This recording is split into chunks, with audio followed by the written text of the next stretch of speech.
নমস্কার, আপকামিং বাংলা চ্যানেলে আপনাদের সকলকে স্বাগত জানাই। সমস্ত শিক্ষকদের কি সত্যিই টেট থেকে মুক্তি মিলতে চলেছে? রিভিউ মামলার অর্ডার কপিতে কী লেখা আছে, যা অনেকেই এড়িয়ে যাচ্ছেন? আর এই ওপেন কোর্ট হিয়ারিংয়ের আসল মানেটাই বা কী? এই টেট রিভিউ মামলার আপডেট নিয়ে সোশ্যাল মিডিয়ায় প্রচুর বিভ্রান্তি ছড়াচ্ছে, তাই গুজবে কান না দিয়ে এই ভিডিওটি একদম শেষ পর্যন্ত দেখুন আর কোনো রকম আইনি মারপ্যাঁচ ছাড়াই সহজ বাংলায় পুরো বিষয়টি জলের মতো বুঝে নিন। দেখুন, গত 28শে এপ্রিল সম্মানীয় সুপ্রিম কোর্টে টেটের যে রিভিউ পিটিশনের যে শুনানি হয়েছিল তার অর্ডার কপি গতকাল আপলোড হয়েছে। তারই বিশ্লেষণ আজকের ভিডিওতে আপনাদের বলবো। এটা দেখুন, একটা ক্লোজ চেম্বার হিয়ারিং ছিল এবং এখানে একটা প্রেয়ার করা হয়েছিল যে এই মামলাটাকে নিয়ে ওপেন কোর্টে একটা হিয়ারিংয়ের জন্যে।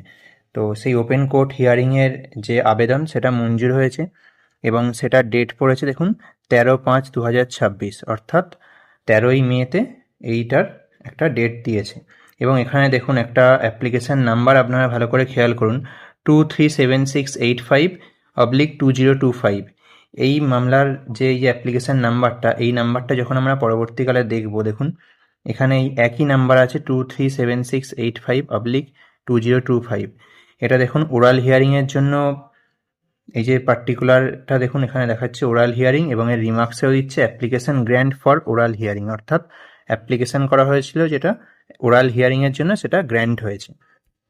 এটা দেখুন কোন বেঞ্চে ছিল না, honourable justice mister Dipankar Dutta and honourable justice mister Manmohan এই বেঞ্চে ছিল এবং এই যে জাজরা আছেন এরাই শুনানি করবেন 13/5/2026 তারিখে। এবং দেখুন এর ফাইনাল যে অর্ডার কপিটা বেরিয়েছে, অর্ডার কপিতেও এখানে উল্লেখ করা আছে 1 নম্বর পয়েন্টে দেখুন যে applicants seeking oral hearing for the review petition in open court are allowed. অ্যাপ্লিক্যান্টরা যেটা সিকিং করছিল বা যেটা চাইছিল যে ওপেন কোর্টে হিয়ারিংয়ের জন্য, সেটা অ্যালাউ করা হলো। এবং 2 নম্বর পয়েন্টে দেখুন দেওয়াই আছে যে 13ই মে 2026 2 PM এটা এই মামলাটা লিস্টিং আছে, তখন এটা হিয়ারিং হবে, অর্থাৎ 13 তারিখ লাঞ্চের পর আফটার লাঞ্চ এই মামলাটা কোর্টে উঠবে। এটা দেখুন এখানে অর্ডার কপি বলে এখানে মেনশানই আছে, আপনাদের ফাইনাল অর্ডার কপিটা থেকেই দেখিয়ে দিলাম কোন সময়ে কোন তারিখে মামলাটা হিয়ারিং আছে। এবার দেখুন এখানে যদি একটা শর্টে পুরো মামলাটার বিষয়টা যদি বোঝানো যায়, তাহলে বলতে গেলে বলা যায় যে টেট রিভিউ মামলা খারিজ হলো না, কিন্তু অনেকেই ভয় পাচ্ছিলেন যে এই রিভিউ মামলাটা যদি খারিজ হয়ে যায় তাহলে আমরা 2025 সালের সেপ্টেম্বর মাসে যে রায়টা এসেছিল যে সবাইকে টেট পাস করতেই হবে, সেই রায়টাই কিন্তু বহাল থাকতো। অর্থাৎ এই মামলাটা খারিজ হলো না বলে শিক্ষকদের জন্য একটা বিরাট স্বস্তির খবর দেখতে পাওয়া গেল।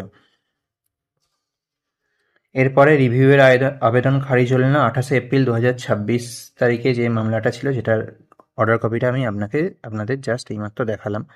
তো এটা রায়টা খারিজ করেনি, রায়টা সংরক্ষিত রেখেছে। এর ফলে কী হলো, আইনি লড়াই চালিয়ে যাওয়ার একটা পথ খোলা রইল। যে যত জায়গা থেকে রিভিউ এসেছিলো, ধরুন ওয়েস্ট বেঙ্গল থেকে রিভিউ করেছিল, ইউপি থেকে রিভিউ করেছিল, এছাড়াও অন্যান্য আরও অনেক সংগঠনও রিভিউ করেছিল, তাদের একটা আইনি লড়াই চালিয়ে যাওয়ার পথ খোলা রইল। আমি সমস্ত সংগঠনের নাম নিচ্ছি না, তো তাদের সবার মামলাটাই একসঙ্গে শোনা হবে। এছাড়াও ওপেন কোর্ট শুনানির একটা সম্ভাবনা, এবং আমরা দেখতে পেলাম যে অর্ডার কপিতেও দিয়েছে ওপেন কোর্ট হিয়ারিং হচ্ছেই। এরপরে যদি আপনাদের বলি যে ওপেন কোর্ট হিয়ারিং জিনিসটা কি, এটা নিয়ে অনেকেরই মনে প্রশ্ন আছেন, বা সবাই বলছে ওপেন কোর্ট হিয়ারিং হলে ভালো হবে বা কেন ভালো হবে, ওপেন কোর্ট হিয়ারিং জিনিসটা কি সেটা আপনাদের একটু বুঝিয়ে বলে দিই। দেখুন, ওপেন কোর্ট হিয়ারিং বলতে এমন একটি আইনি প্রক্রিয়াকে বোঝায় যেখানে সাধারণ জনগণ এবং সংবাদ মাধ্যম সবাই উপস্থিত থেকে আদালতের কার্যক্রম পর্যবেক্ষণ করতে পারে। অর্থাৎ সাধারণ মানুষও থাকবে এবং সংবাদ মাধ্যমও থাকবে। গণতান্ত্রিক বিচার ব্যবস্থায় একে উন্মুক্ত বিচার নীতি বলা হয়। এর মূল লক্ষ্য হলো বিচার প্রক্রিয়ার স্বচ্ছতা এবং জবাবদিহিতা নিশ্চিত করা, যাতে সাধারণ মানুষের বিচার ব্যবস্থার উপর আস্থা বজায় থাকে।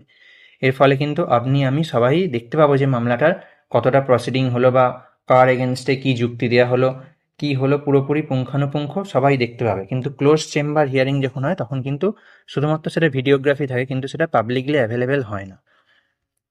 এবার দেখুন এর সুবিধাটা কী আছে। এটার প্রথম সুবিধা যদি বলতে চাই তাহলে বলা যায় জনসাধারণের প্রবেশাধিকার, অর্থাৎ যে কোনো সাধারণ নাগরিক আদালতের গ্যালারিতে বসে শুনানি দেখার অধিকার রাখেন। তিনি আইন বুঝুন বা না বুঝুন, তিনি কিন্তু আদালতের গ্যালারিতে বসে শুনানিটা দেখার অধিকার দেওয়া হয়। গণমাধ্যমের ভূমিকা: সাংবাদিকরা আদালতের কার্যক্রম নিয়ে প্রতিবেদন করতে পারেন যদি না কোনো বিশেষ নিষেধাজ্ঞা থাকে। স্বচ্ছতা: বিচারক কীভাবে সিদ্ধান্ত নিচ্ছেন বা দুপক্ষের আইনজীবী কী যুক্তি দিচ্ছেন তা সবাই দেখতে পায়। এছাড়াও ভার্চুয়াল শুনানি: বর্তমানে অনেক ক্ষেত্রে ইউটিউব বা অন্য কোনো প্ল্যাটফর্মে আদালতের লাইভ স্ট্রিমিং করা হয় এবং যা ডিজিটালভাবে ওপেন কোর্টে সুবিধা দেয়। অর্থাৎ আপনি কোর্টে উপস্থিত না থেকেও কিন্তু দেখতে পান যে কোর্টে কী বলছে, বিচারক কী বলছে, তার পরিপ্রেক্ষিতে আইনজীবী কী বলছে বা আইনজীবীর পরিপ্রেক্ষিতে বিচারক তাদেরকে কী প্রশ্ন করছেন। এই ব্যাপারটা এখানে একটা বিষয় আরও বলে রাখি যে এর পরবর্তী দিনের যে হিয়ারিং আছে 13ই মে 2026 তারিখে, তো ওই তারিখের হিয়ারিং যদি আপনারা ভার্চুয়ালি লাইভ স্ট্রিমিংয়ের মাধ্যমে এই চ্যানেলে দেখতে চান তাহলে অবশ্যই কমেন্টে জানাবেন। আমি কিন্তু ভার্চুয়ালি লাইভ স্ট্রিমিংটা আপনাদের দেখানোর জন্য যথাসাধ্য চেষ্টা করব। পরিশেষে এটাই বলবো, আজকে আপনাদের যথাসাধ্য সহজ করে পুরো অর্ডার কপিটা জটিল আইনি বিষয়গুলি সহজভাবে বোঝানোর চেষ্টা করেছে, তাই কোনোরকম সোশ্যাল মিডিয়ায় বিভ্রান্তিমূলক পোস্টে আতঙ্কিত হবেন না। আইন তার নিজস্ব গতিতেই চলে, চূড়ান্ত রায় না আসা পর্যন্ত কোনো কিছুকেই সত্য বলে ধরে নেওয়া ঠিক নয়। আশা করি আপনাদের মনের সমস্ত প্রশ্নের উত্তর আপনারা পেয়েছেন। পরবর্তী দিনের হিয়ারিং সুপ্রিম কোর্ট থেকে লাইভ আপনাদের দেখানোর চেষ্টা করব। আপনারা ইন্টারেস্টেড হলে কমেন্টে জানান, ও নতুন কোনো প্রশ্ন থাকলেও কিন্তু কমেন্টে জানান। পরবর্তী আপডেট সহজভাবে পেতে চ্যানেলটি সাবস্ক্রাইব করে রাখতে পারেন। ধন্যবাদ, দেখা হচ্ছে পরের ভিডিওতে।